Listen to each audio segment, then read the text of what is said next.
প্রধানমন্ত্রীর চিঠি না পেলে আমি গাইতে যাব না। উদ্যোক্তাদের শটান এই কথায় জানিয়ে দিয়েছিলেন ধনঞ্জয় ভট্টাচার্য।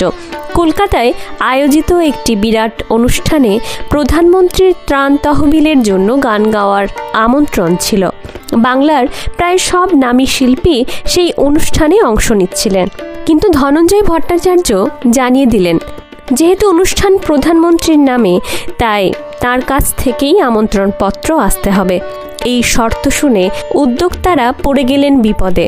তখন ধনঞ্জয় ভট্টাচার্য ছিলেন বাংলা গানের জগতে এক উজ্জ্বল উল্কা। তাকে ছাড়া অনুষ্ঠান ভাবাই যায় না। কিন্তু প্রধানমন্ত্রী জওহরলাল নেহরুর চিঠি পাওয়া তো সহজ কাজ নয়। কি করা যায়? অবশেষে খবর গেল মুখ্যমন্ত্রী ডাক্তার বিধানচন্দ্র রায়ের কাছে। ধনঞ্জয় ভট্টাচার্যের গানের ভক্ত ছিলেন তিনি। দেখা হলে প্রায়ই বলতেন, তোমার গয়া গঙ্গা প্রভাসাদি গানটা গাও তো। জীবনের শেষ দিকে একবার নিজেই গান গাইতে ডেকেছিলেন বাড়িতে, কিন্তু ধনঞ্জয় ভট্টাচার্যের ছেলে অসুস্থ থাকায় তিনি যেতে পারেননি। কাকতালীয়ভাবে সেদিনই খবর এলো ডাক্তার বিধানচন্দ্র রায় আর নেই। এই না যাওয়া নিয়ে ধনঞ্জয় ভট্টাচার্যের আফসোস ছিল আমৃত্যু।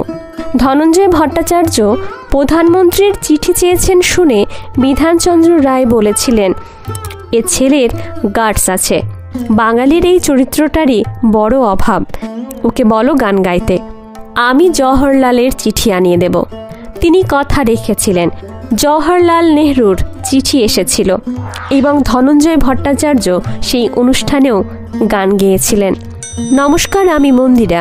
ভিডিওটি ভালো লাগলে লাইক, শেয়ার, সাবস্ক্রাইব করতে ভুলবেন না।